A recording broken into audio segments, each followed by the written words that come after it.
Hello, folks. Welcome to our broadcast tonight. We have Devin with us, and I'm sure that OTC will join us later, if not other people. It's been a busy 2 days. Some of the rehashing of the other stuff has been repeated, although Michael Cohen spent today, and again, inside private witnessing, but he supplied checks, and he's also supplied the original notes. And basically what it's coming down to is that his lawyers, White House lawyers, were the ones that basically kind of revised it. Didn't tell him to lie to Congress, but the statement that they ended up giving him obviously contained the lie about the Trump-Moscow deal. Now, the question that everybody's asking is, did the president know? And of course, Donald's like, I don't know anything. Only when he wants to know something does he admit it. Just like he said, I don't know anything about, my daughter or my son-in-law getting a security clearance. Okay, it's not I don't even know if I could do it. Of course, he knew damn well he could, which he ended up doing after denying that he knew anything about it. Okay. She even went on and did an interview in which she denied knowing anything about it. Now, some people say it's possible that she didn't know anything about what her father was doing. Hello, OTC. But it's almost impossible for a couple that spend so much time together that information wouldn't have been, shared. Like, honey, I got a surprise for you. In a couple of days, you're going to get your security clearance. I made sure of that. I'm not saying he said that, but it's highly unbelievable that she wouldn't know anything about it. But again, as you know, Donald Trump's whole family is caught up in this lie. Now, some things that may not be on the show notes that Dev has prepared tonight, but I'm going to go over them. One was that Eric and Donald Jr. own a large hunting lodge in New York, okay, where they go hunting and invite rich people to come with them for a fee, of course. Now, it seems that the gentleman working this property and responsible for it is, guess what? An illegal. He's from Mexico. He's been in the United States for 20 years illegally. They know it. But he also works full-time at the Trump National Golf Course. I mean, this president hires illegal people and then stands in front of it and says, we've got to do something about immigration and stop the flow of all these illegals. Well, stop hiring them, Donald. That would be a good start. Okay. General Motors has closed down its Lordstown plant because one of the automobiles they were making wasn't a success. And of course, Donald had promised the people in Ohio during the campaign in 2016 that more jobs are going to open up. They'd have more jobs than they knew what to do with. GM also announced today, I believe it was, or maybe it was yesterday, that they plan on that they plan on closing another plant sometime in May in Ohio as well. I don't know if it's related to, I don't know if they supply parts for Lordstown or what exactly the situation is, but they're closing in May. It's just the continued promising of this president and even the new governor of Ohio, that he's going to take care of people, and they don't. Governor Mike DeWine the other day had his State of the State address, and GM wasn't mentioned at all. Well, you know what his real name is. Some of you may not know. Okay. His real name is Sour Wine. Before he moved to the United States, his parents were known as Sour Wine, and then he decided to change it to DeWine. So you can take it for whatever it's worth. the thing is that Donald is one of these people that will say anything to get your vote and has no intention or any idea how he's going to fulfill it. And he's got, and I have to say this, that base core of his people have got to be the stupidest people in the world.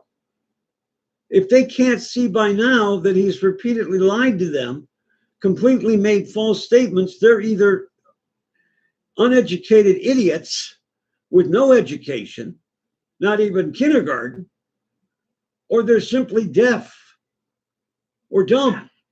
Well, I mean, a prime example is Trump's CPAC speech. He gave 60 false claims or lies in 2 hours. That's a new record.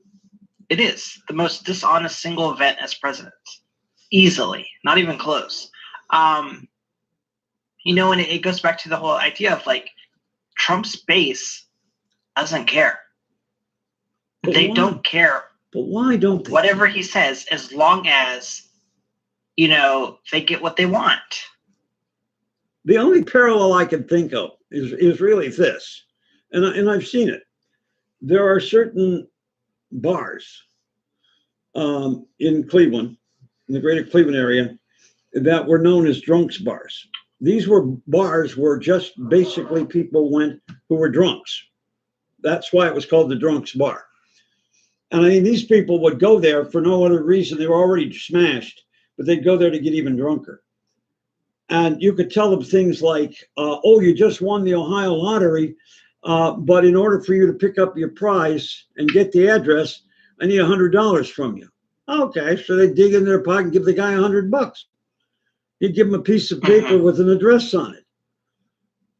They were so smashed, they didn't realize they just got conned out of $100. And yet, this is exactly what Donald's base is. There are a bunch of people who simply have put him on a pedestal, treated him like a god, and when he doesn't perform the miracles that the people say that this God will perform, they say, well, give him another shot. You know? Well, yeah. So, you know, I've read a few articles about it, and one was theorizing they get what they need emotionally, so the facts are irrelevant. You know, it's like, say that you are scared and feeling overwhelmed, left behind, and rather than admitting you need to change or change your jobs, and perhaps you just don't cut it, and that are in fact afraid, you know, someone in a position of authority offers a view that's not it, that it's not you, it's them. That it's not, you're not the one at fault here, it's everyone else, it's the establishment. It makes you feel good, you know, it makes you feel justified, powerful. Anger is a much more what's the word? Palatable emotion than fear. And then these facts, these truths, you know, what the media reports or what statistics say, they're detrimental to your well-being. So you have somebody making you feel well that it's not you, you're not the one at fault, it's everyone else, it's the establishment, it's the system, etc. You know, the facts and the truth, they offer you nothing. The narrative here is what makes you feel good. You know, we see the same thing in religion, cults, and politics. Going back to Barry Goldwater, you know, he made sort of many warnings of the religious right sort of taking over the conservative movement in this country and would transform what is viewed as American conservatism into nothing more than a cult. You know, and that cult that exists today is why American politics are a shit show. Whoa, I like that one. A shit show. Can you say that 3 times fast? And even, but you know what I mean. Like, yes, I love that shit show. That's a new word. I think that gets to the root of it, though, Bill, is that the narrative Trump lays out for these people that still support him, his base, is way more comforting. And the truth, the facts, the statistics out there take away from that feeling. They're detrimental to their well-being. It's not a matter of, oh, well, these jobs are outdated. You need to get an education. You need to relearn skills, learn new skills, etc. No, that's not true. That's not good. It's just a matter of, oh, Mexico took our jobs, or China's stealing us off in the trade, or whatever it is. Like, this alternative narrative that has fed this to happen is why they're still supporting him. And yeah, I do totally agree that there is a percentage of his base that are racist. They're, like Hillary Clinton said, they're deplorables. And, they're loving it right now. Okay, very true. OTC, as long as you're willing to get yourself out on that limb of that tree, do you want to predict the winner? What is it's going to be Trump versus Biden. And I'm predicting it right now, but I want to know who he thinks is going to win. He doesn't want to go out on that limb. I don't think that's true, TC, personally. I got the saw. Biden. Okay, well, I hope you're right. I just hope Biden makes up his mind before the train passes the depot. Oh, he's made up his mind, Bill. He's hiring. He hasn't announced it. He's hiring too many people. There's no way he doesn't run. He just picked up one of probably the most prominent Latino, politics people you could hire to sort of, establish a team in place to attract the Latino vote. Well, okay. First of all, that's fake news. Sean Hannity told me that that's not true. The reason he's hiring all these people is he's trying to help the economy grow. Okay, he's hiring a bunch of people to fatten the payroll and everything else like that. But he's not doing anything. But you're right. Yeah, you're right. He's hiring good people. I was just. I don't have the article. I can pull it up again. I can find it, or the tweets. I think it was like a tweet thing. This was in South Carolina, and it was a focus group with African American women of all ages, but mostly older African American women.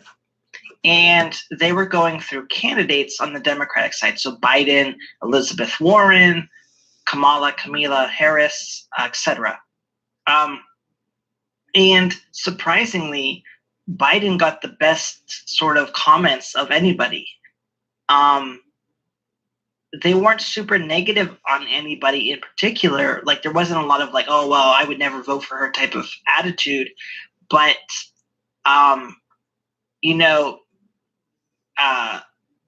they didn't seem that because the whole purpose was to bring up positives and then negatives of these candidates. And, they thought that Biden's vote about Anita Hill, if you remember that whole situation, would come back to haunt him, but it's not. It could be that it's just such a long time ago type of situation or what, but that he didn't really get hammered by any of the negatives. In fact, a lot of them see as the only way they're ever going to get a third Obama term is by voting for him, because he's so closely aligned with Obama. And that might be something that helps him, but who knows? Along with that, keeping that in mind in the debates, the National Democratic Party has said that Fox News will not be allowed to host any of the Democratic presidential debates because of Fox's News being so much in bed with the White House. They said, nope, we're not going to use you. And boy, are they mad about it. Oh, yeah, they're mad. So I don't know if you saw that. That was about maybe an hour, 2 hours ago. Trump was on Twitter tweeting that he thinks it's a disgrace that they won't allow Fox News to host any of the debates, and that because of that, he will not go on any of the general, the 3 or 4 presidential debates that the two candidates hold. Yeah, he's going to go and hold a sub rally and then spend 7 months, spend 7 months before he distributes the money, claiming that he raised $6 million, and turns out that he contributed 2 million of it. Okay, and it took 6 months before they finally got him to distribute the money that he supposedly had collected as an alternative for not showing up for that debate. Well, that's fine. Then we don't have to listen to a 2-hour debate of lies. I think what the the Democratic candidate should do, if it's Biden, is just get a big cutout of Donald and stick it in front of that podium. And then, say, the news reporter says, now, Mr. President, what do you think about this? And then says, well, gee whiz, Mr. President, you've said nothing in 2 minutes. Your time is up. Mr. Biden, what would you like to say? And carry on the debate that way. I agree. I think whoever the candidate is should show up. Yeah. Let's look at your show notes. Yeah, I got a lot there. We're going to. I'll do the bulletin points. Okay. Which are just small little nuggets of information. Former Fox News analyst says network forbid conservatives from criticizing Trump and Sarah Palin, which is not a surprise. House Democrats advanced a bill for $15 an hour federal minimum wage, which I think could be a good thing depending on how it scales out. Another federal judge blocked 2020 census citizenship question. This is like the second federal judge to block the question from appearing on the citizenship census, or the census rather, to block the citizenship question, which is probably going to keep making its way through the legal system up until actual census goes out. Be interesting to see how it plays out, though. A recent Quinnipiac poll say 64% think Trump committed crimes before becoming president. You know what that's like? Pretty significant amount of people. You know what that's like saying? Do you know that 64% of all babies pee in their diapers before they're potty trained? I mean, it's so obvious based on his background of all the crooked things he's been doing. In fact, along the same highlight here, some of the checks that Trump wrote to Cohen, supposedly for his retainer, were actually drawn on the Trump trust, the Trump charitable trust, and never reported. That's illegal. You can't use money from a charitable trust to pay personal debts. It's illegal. I mean, it's absolutely amazing that this guy just flaunts the law. And what he reminds me of is a guy who comes into a town, an unknown, and he wants to build a reputation. So he lets the word get out that he's a fantastic gunslinger. Okay, that you look at him the wrong way, he's going to kill you. So he incites fear in everybody in the town. But really, he's not a good shot at all. Okay, but everybody is so afraid of him, nobody wants to find out if he really is as good as he says he is. All right, I'm done. Circling back to Michael Cohen, there is a video of him entering the U.S. Capitol building, and it shows him and his attorneys bringing in 3 giant suitcases. So, either he's getting ready for a sleepover or he brought a lot of records with him. I believe they were records and pajamas and a new suit. Change the suit. Yep. Yeah. He's getting ready for his sleepover. Mm-hmm. He's testing it out to see if it's as good as prison. Now, here's an interesting question. Do you think that Mueller, after all this has calmed down, may make a new recommendation to the court that after all of this redemptiveness on the part of Cohen, that he should have his sentence reduced? Well, it's not up to him, first of all. No. Making a petition to the court saying that they would like the court to reconsider their. But he has no. He has. I Oh, I guess he would. That could be something, but it's up to the Southern District of New York to make that decision, Well, to put okay. forth that to the court system. Well, I'm sure that if Mueller said something to them, they would certainly say. Personally, unpopular opinion, perhaps. I don't think he should get any more reduction on his sentencing. I think, yes, he did things at the directive of Trump. I believe that. And he helped, sort of aid and abet Trump and so forth. But he still did crimes that he did, and he deserves punishment for. And he's already getting, I forget exactly how much time that he was originally going to be sentenced to, but it was getting comparative to what he would have gotten to the 3 years he did get. I think that's a fair change, personally. Now, obviously, if he can bring forth direct evidence that builds the case against the president more, then yeah, perhaps I would be willing to say, hey, look into this, maybe reduce his sentencing a little bit more, but he certainly should get some jail time. All right, moving on. U.S. trade deficit grows to 10-year high under Trump.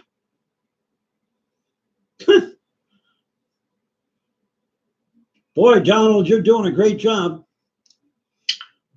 Oh, yeah, the U.S. trade deficit grew to $621 billion in 2018, its highest level since 2008, according to a Commerce Department report released Wednesday that was delayed by the government shutdown. President Trump has made reducing the nation's trade deficit, especially with China, a major goal of his administration. However, the report showed a record-breaking $891.3 billion trade gap for the U.S. in goods and services, and a trade deficit with China for goods that hit a record $419.2 billion.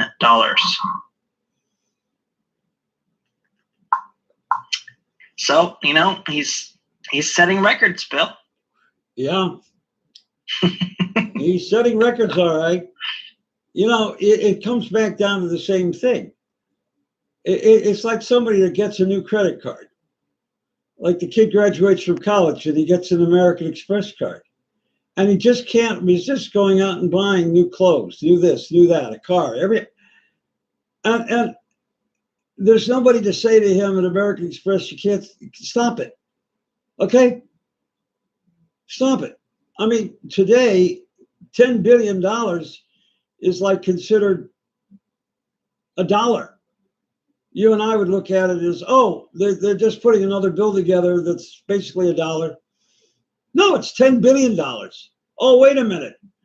The military says they need $619 billion for their budget. Let's give them $715. Why give them another $100 billion? Because we've got it. Because we'll just add it on to the debt. It doesn't make any sense. But that's exactly what the Republicans have been doing. Just adding, millions, billions, and treating it as if it was just a couple of bucks here, a couple of bucks there. No wonder the deficit's gone up $2 billion in his first year or 2 years. Like you're saying, the military got a $70 billion increase in their budget, and no one batted an eye. Just to kind of put that into perspective here, $70 billion is more than enough to cover things like universal childcare or even universal college, where, parents of newborns on up wouldn't have to worry about, having to quit work or having to figure out a schedule and being able to afford childcare. The science is out there that say from birth to the age of 4 is the most important, period of development in the human. And putting a structure in place that we can help and, in any way that we can, parents of children would be a very positive thing for our country. Well, I can remember. Right now we have many parents who are not able to even afford to, leave their job, but still having to because they have to take care of their children. Well, that's true. And I can remember, I'm old enough. My attorney was a female, and her husband was a statistician working for Ford Motor Company in their budget department. So they both had good paying jobs, but she started her own law firm. Now this is going into the 70s, and this is rather unique. Actually, getting a lease, she actually told the building that if they didn't give her a lease for the amount of space she wanted to start her law firm, she would take them to court. And they said, "I'm sorry, but you're just we don't have any female attorneys that want this much floor space." I mean, she was taking something like a half a floor in a nice building. So to make a long story short, she actually did file the suit. They said, okay, we'll give it to you. So she also worked a rent reduction. But anyhow, she had her child, a daughter, and she was, she brought the child after she gave birth. Instead of staying home, she brought the child to work.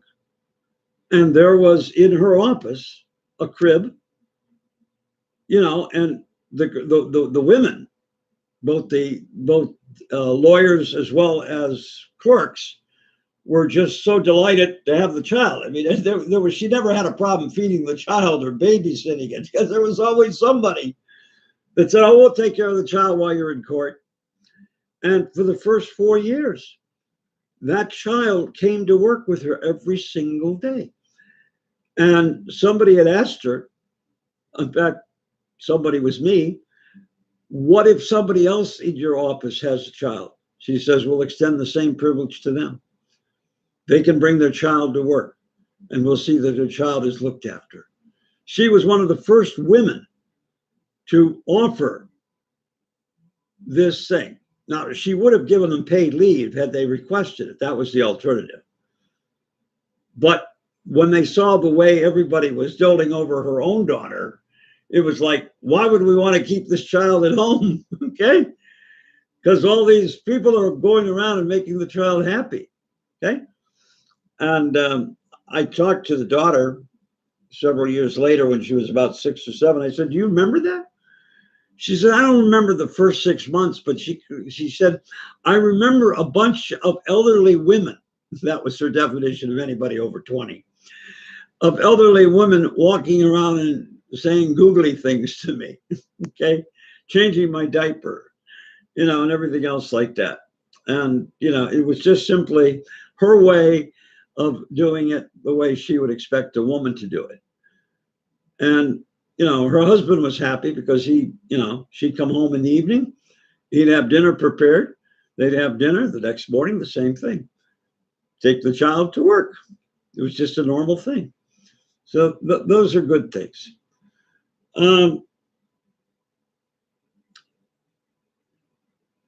What else? Donald Trump just seems to disregard the law whenever he can. For instance, there was an order that required him to give an explanation of what happened to Khashoggi, the journalist. That deadline passed. Nothing's been done about it. Okay. I think what we're going to see in the next 3 to 4 months is that more and more Republicans are going to become more uncomfortable. What I think Cohen's done and the Democrats have done is they've taken a comfortable room, or the Senate, they've taken the House, and they've increased the temperature. So now it's getting to be about 80, 85 degrees. And there's a lot of Republicans that are getting uncomfortable with the heat. And I think that within the next 3 to 6 months, if it lasts that long, that they're going to go marching over on the other side and say, look, we just can't back and support this president. There's too many of them still on the fence right now because they're worrying about themselves. They're not worrying about our country, which is bad, because that's what they're supposed to do. They're supposed to work for us. We pay their salaries. We don't work for them. They work for us. But these congressmen and senators, they refuse to recognize the fact that it's the other way around. They think that we work for them and that they can do whatever they want. And I think that many of them are now beginning to say, look, what am I going to do? Am I going to get reelected? Speaking of that, this idea that they work for us and it's on our dime, is Congress to receive a memo detailing each time Mueller was told no.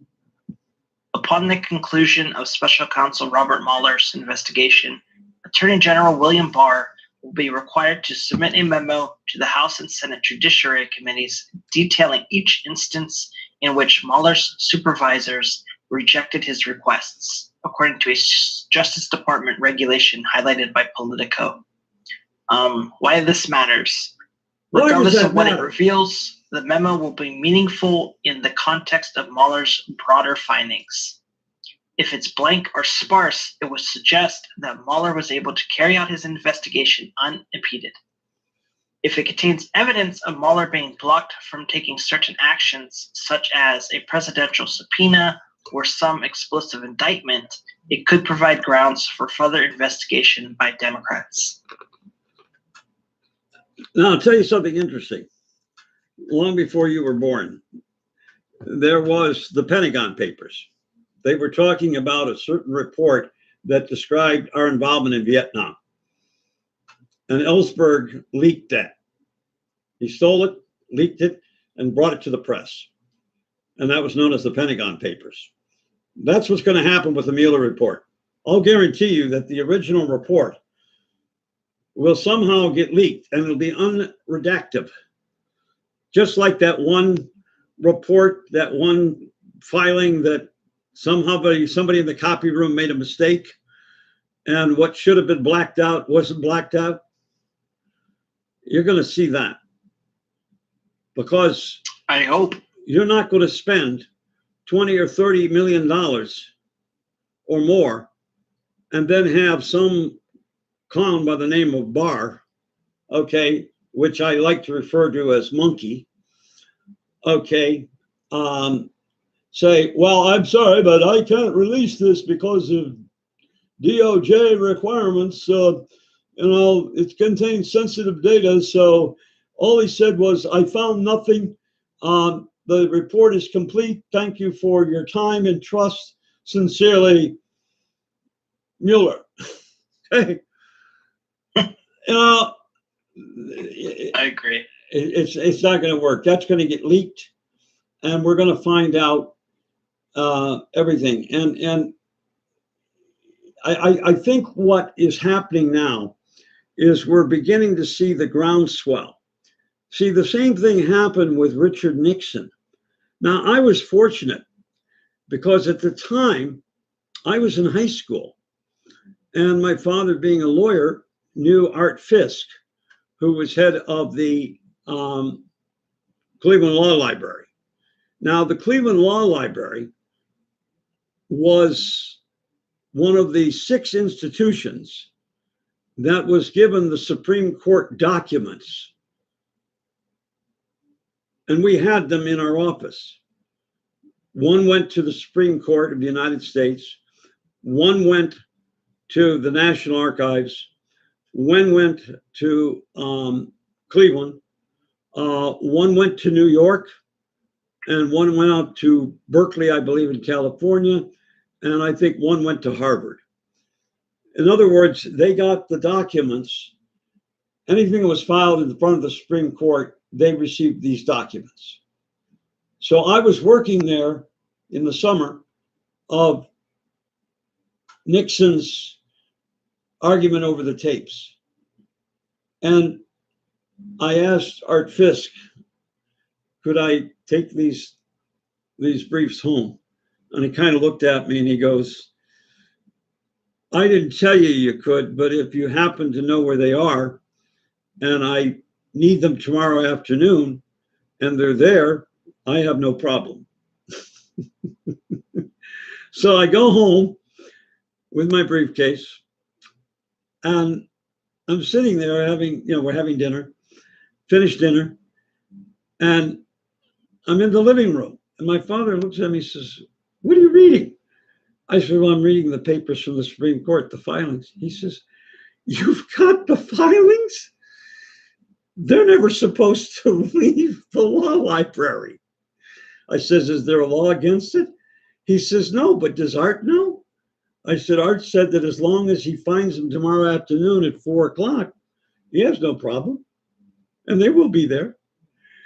So I'm sitting there reading these things, the original briefs, Jaworski's brief, everything.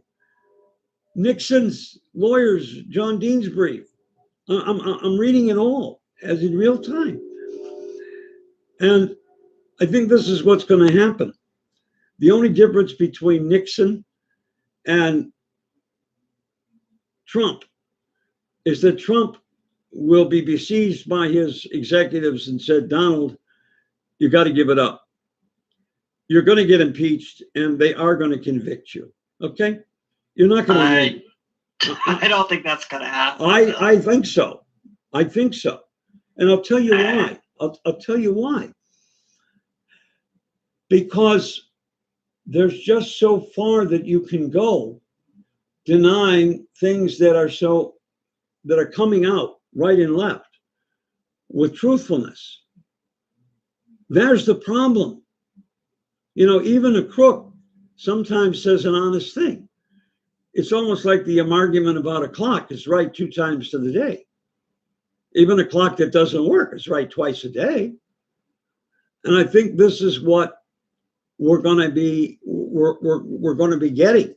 The American people are going to say this is it.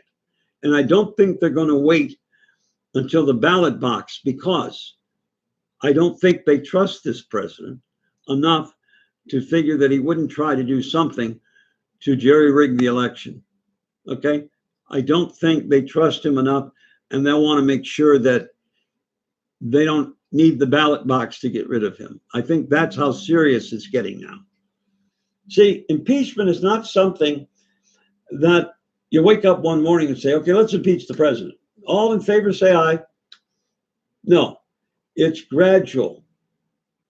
It's very gradual. It's like a mudslide. You don't really see it until you find out that the house you're living in is now covered in mud and it has slid over you and you can't get out and you end up dying in your own house. And I think that's what's going to happen. Because if I remember correctly, Dev, it was you who said, well, I think the Democrats have a very small chance of taking the House. They might. No. You are rewriting history here, Bill. All right, correct me. I said out of the two, so the Senate and the House, I said the shot of winning back the House would be significantly better for Democrats. I then went on to say that the Senate, where the states were up, because not all states are up at the same time, the areas of play would be very difficult for the Democrats to, remain, with the number of seats that they had, let alone win any. Okay, that's what right. I was talking about. But getting back to the whole, impeachment thing or, being prosecuted, I think, yes, there are a lot of parallels here to Watergate. But I think one thing that is missing, or one thing that is unique to our situation, is just how polarized and fanatic not only the political parties themselves have become, but politicians. That back during Watergate, yes, you had people defending Nixon, but not at the level that people are now defending Trump. That, all negative news is fake and it's fictitious, and the president didn't do anything wrong, and the Democrats are just out to get him, and it's a big fishing expedition, etc. That like I've been saying, I think the reality is he's going to definitely finish out his term as president. I can't say if he'll win re-election. I can't say if, what will happen after he is done being president or whatever. But I think the days of talking about impeachment and sort of finding this smoking gun, I don't think it's going to happen. Well, I looked into my crystal ball, and a funny thing happened. This was this afternoon when I was taking my afternoon siesta. For you that don't speak Spanish, that means rest period. Okay? I mean, I got to have my rest period in order to do this show, folks, because it is really taxing. Okay? It's a lot of work. And Deb knows he does a lot of this work. So he knows how much time consuming this is. But anyhow, here was the scenario. Biden runs against Trump. Biden picks Hillary Clinton to be his vice president. They win. 3 months afterwards, Biden suffers a massive heart attack. Hillary becomes president. And Donald commits suicide. That was a dream come true, but I don't think it's going to happen. It's hard to be vice president. But it's just a matter of, all this craziness. But it's just the idea that there are some good candidates on the Democratic side. The Republicans, I think, and I may be wrong, but I think there's going to be some Republican challengers. I think some people are going to stand up. There's already one at least. Yeah, but I'm talking about people that are significantly enough that people know who they are, that are going to stand up and say, okay, it's kind of rough doing this, but I'm going to do this.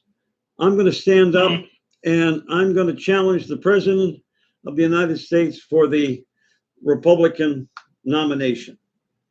And will be shocking many, many people and everything else like that. Now, would they be successful? Probably not, because I doubt very much if these people would be successful. But the point is that there's enough people out there today that are saying in the Republican Party, I just don't think we can take Donald. I just don't think we can go with him. And I would be amazed if he sought re-election and he won. I would simply look at that and say, my God, how could America do that? How could they be that stupid based on everything that they've seen, everything they've heard, everything he's done over a 4-year period, all the lying and and then turn around and say, yeah, we want him for another 4 years. That's like having a school teacher who's totally incompetent, flunks 90% of the students, and then you make them teacher of the year and say they're the greatest teacher that's ever been in the school system. And you go, how do you figure that? 90% of her students fail. She fails 90% of it. How could she be a great teacher? Well, she told us she was a great teacher, and we believed her. I just can't see it. I just can't at this particular point. I just can't see the American people, because all this is going to come out and it's all going to be his words. Okay. All of his tweets. It's just going to be, terrible. And I don't think that Donald's going to wither it. I think like anything else, I think what happened was this. He didn't expect, number one, to win. But when he did, it was like, okay, I can handle this. I'll treat it like I do everything else. If somebody brings up something about my past, I'll deny it. Make them prove it. And that's the way he's been running his presidency. But I think that he didn't expect the scrutiny that he's now going under. I mean, when you think about it, how would you, and I would assume Deb and OTC and anybody else watching, that you probably have a colorless life, meaning, in other words, you don't have a criminal past, you don't have a lot of things to hide. But maybe you walk around in your apartment or in your house with your favorite pair of slippers that are bunny slippers, and nobody knows that you wear those. And then all of a sudden, there's a picture of you in your bunny slippers, and it's like, oh my God, how embarrassing. Now multiply that by 10 times. What happens with Donald when you start going into his businesses and saying, oh, by the way, look at this deal. Look at this false financial statement. Look at this evaluation to reduce his insurance premium, which is fraudulent. I don't think Donald expected that it would ever reach into his past criminal activities. He thought they were buried so deep that there'd be nobody to find out about them. And that's where he's probably sitting there going, what did I start? But Donald's optimistic enough to walk away from the presidency, even if he's defeated, and saying, hey, who cares? It was fun. I knew I could win. I did it. Now it's back to my business and making some more money. But then the civil charges, the state charges, he's going to spend more time in court and eventually probably get convicted and end up going to prison. Maybe the first president of the United States to ever go to prison. Do you know of any other that went to prison? I'm serious. Deb, you know all these facts. Do you know of any president of the United States that ever went to prison?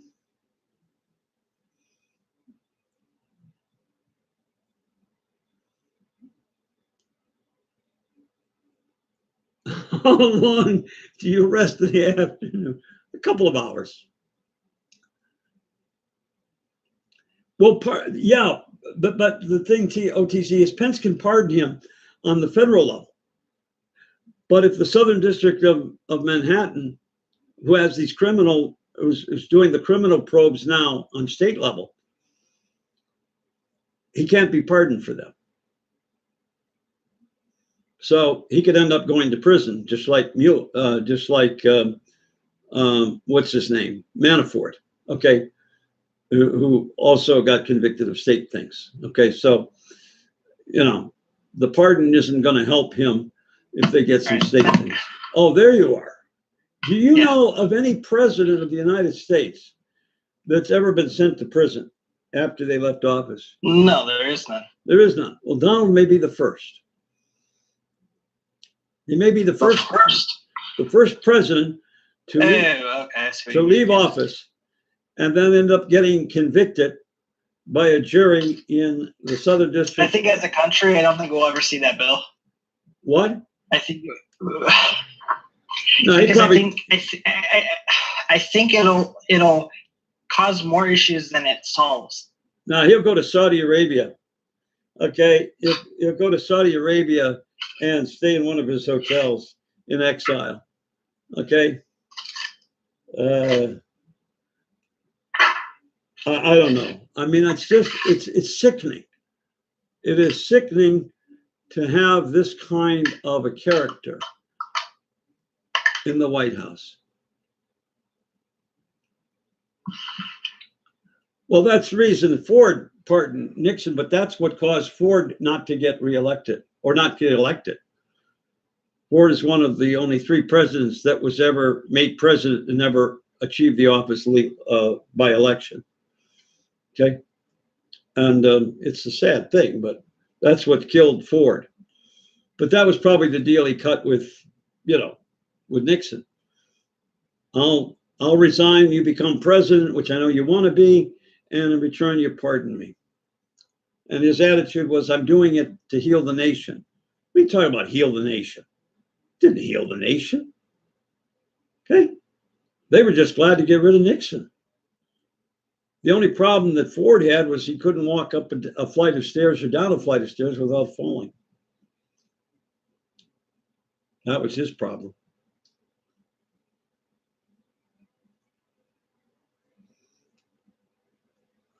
Now, do you remember who Ford's vice president was? See what you know. Who was Ford's vice president? wasn't it Hoover or something? Or am I thinking too far back? You're too far back. Oh. Styles. Oh, he's being bad doggy. That was it, Styles. Yeah, that's not it. God, who was? I honestly don't remember. Google Who it. was it, Bill? I don't know. Okay. I just throw out the questions. I don't answer them. I'm like the president. Oh, so you don't know either.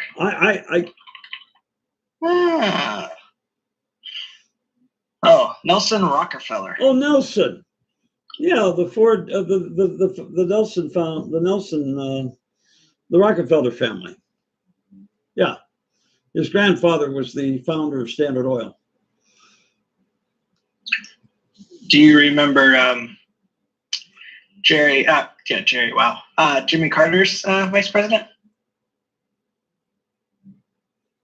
It was. This one I remember. It was so memorable I don't remember. Walter Mondale. Oh, Walter. Yeah.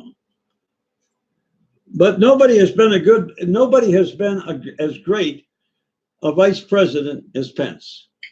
You talk about a bobbling head. It's like he sits in these meetings and he's going.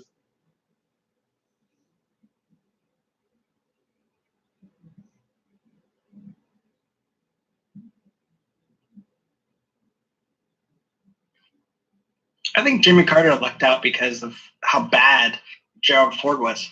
Well, not only that, but he got tied up in the Iran-Contra, not the Iran-Contra, in the prisoners, and not being able to get them freed. That's what was his downfall. Do you think if he freed them, he would have won? Oh yeah, I'm sure he would have.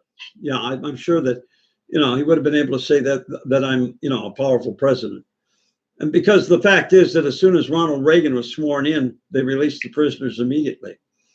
They were on their way home while the inauguration was still going on. While the president was giving his speech, okay, they were boarding planes. So that told you that they were ready to release them. This moment, Jimmy Carter was no longer president. And everything else like that.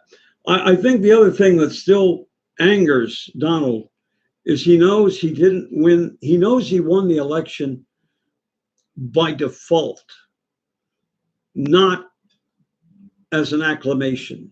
He reminds me of a football team that had a bad ref call and lost out on the Super Bowl. Okay? It happens. But that team felt, the New Orleans Saints, they were robbed. They were screwed. They were cheated out of a Super Bowl. And they'll feel that way for years to come. And that's exactly the way Donald feels. He knows he didn't win because the American people as a majority wanted him. He won because of the Electoral College. If it didn't exist, he would have lost. To haunt him forever. Yeah. Well, that's why he's still, it's been 2.5 years, still talking about the inauguration and this size of the crowd. Oh, yeah. He keeps wanting to convince people that everybody loves him.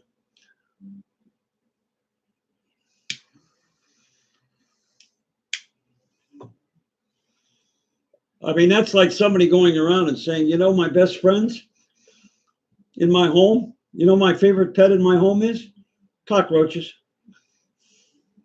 What? Well, that was the answer. What's my favorite pet in my home? Cockroaches. That's what Donald thinks, okay? That's why he keeps bringing it up. A despicable bug that you want to squeeze out, kill it. Donald embraces those kinds of people. That's what he wants to surround himself with. I mean, if you don't have a criminal record, from what I understand, Donald doesn't go through the normal venting. He goes to the FBI and says, "Give me the criminal record on this guy." Oh, I can live with that. Cheating on his wife, assault and battery, this crime, that crime. But was he convicted? No. Good. Then I'll make him Secretary of Defense. Why not? That's the way Donald is. Did you see today with the Donald Trump met with a few of the CEOs of different companies, and after Tim Cook gave his little speech thing that he did, that Donald Trump thanked him as Tim Apple. Yeah. I mean, how intelligent is Donald? Okay.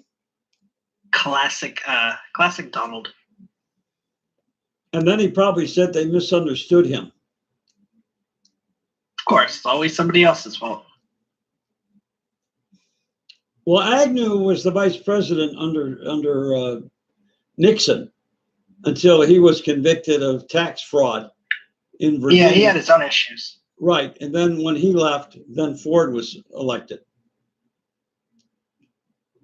But yeah, I mean, how could a guy running the country not know the last name of somebody?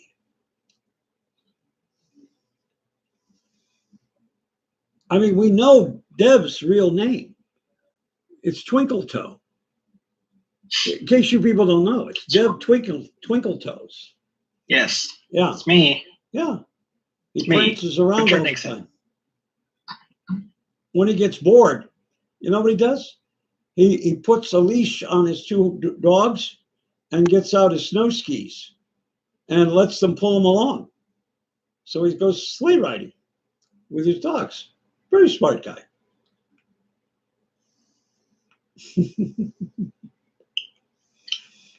Wow, we've just about killed an hour, folks. We're going to end this on the hour only because we started 10 minutes later.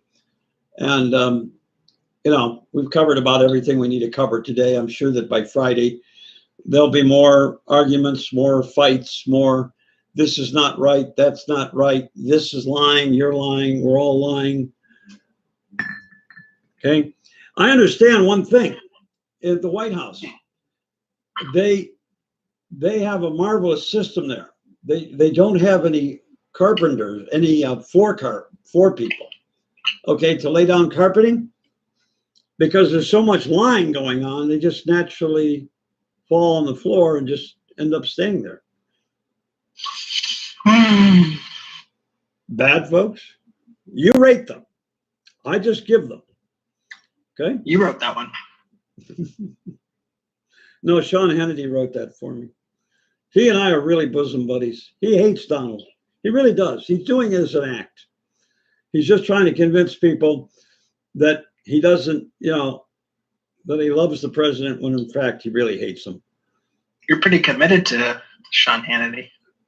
Well, he's my pen pal.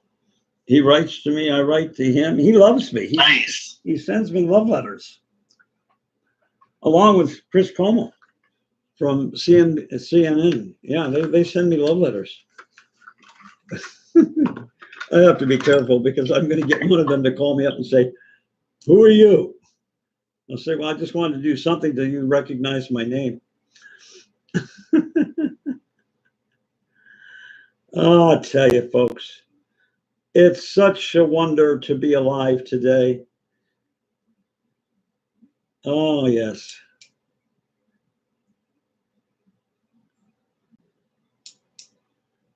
But anyhow, we don't have to worry.